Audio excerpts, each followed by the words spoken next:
ভাবি এতক্ষণ বসে থাকতে কেমন লাগছে? অসহ্য। মানুষ কেন বিয়ে করে?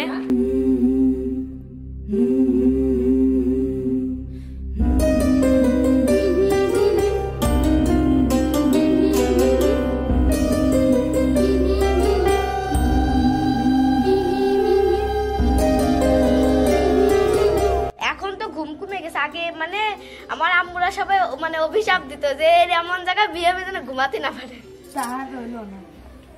আমার আম্মুর বিয়ের অ্যালবামের ছবি আছে, হ্যাঁ, সেই জায়গায় চুলগুলো বয়কাট দেওয়া, এই জায়গায় একটা টিপ পরা, একটা টি শার্ট পরা আর একটা জিন্সের প্যান্ট পরা।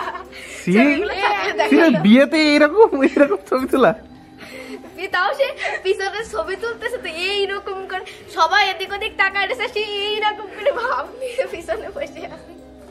আমাদের ব্যাপারে আসলে বলার কিছু নেই, আমরা খুবই ভদ্র, নম্র, খুবই গুণী, আর আমাদের সম্পর্কে বলার কিছু নেই। পৃথিবীতে যদি ইনোসেন্ট কেউ থাকে সেগুলো হচ্ছে আমরা।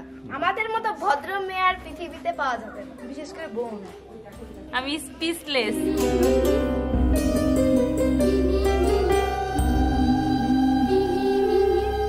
ভাবি এতক্ষণ বসে থাকতে কেমন লাগছে? অসহ্য। মানুষ কেন বিয়ে করে?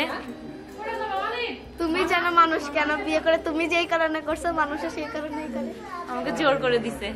যখন বলো নাই কেন আমি বিয়ে করবো না, আমি তো করবো বরের টাকা। ভাবছিলাম দিল্লি কা লাগবে, একটু খেয়েই দেখি। আরেকবার আমি তো বিয়ে করবো বরের টাকা ওড়ানোর জন্য। আমার বান্ধবীর সঙ্গে যতটাই বলবো ততই আরো কম হয়ে যাবে। এর জন্য আমার বলার কোনো ভাষা নাই। ওদের জন্য শুভকামনা। আমি বলি আমি খুবই খুশি যে বড়টা চলে যাইতেছে। এবার সিরিয়াল আপনার। লজিক আছে। বড় নাতিন পেরে রাতে খুব দুঃখ লাগতেছে, কষ্ট পাচ্ছে। জামাই দেখেছেন? জামাই কেমন লাগছে? জামাই ভালোই হয়েছে। নতুন জীবন শুরু করার আগে বলবো নিজের মনটাকে আগে ফ্রেশ করতে হবে। নিজের মনটাকে ফ্রেশ করতে পারলেই দুজনের মিল সুন্দর হবে। এটাই হলো তাদের জন্য। হ্যাঁ, আপু চলে যাচ্ছে, আমার অনেক কষ্ট হচ্ছে। ওর সাথে আমি অনেক ফ্রি।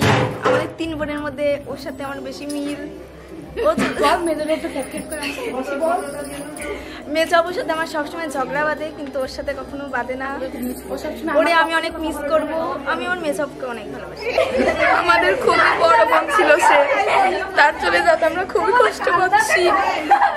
আমার মনে হয় একটু থুতু মেরে নেওয়া ভালো, চোখেতে পানি বেরোচ্ছে না।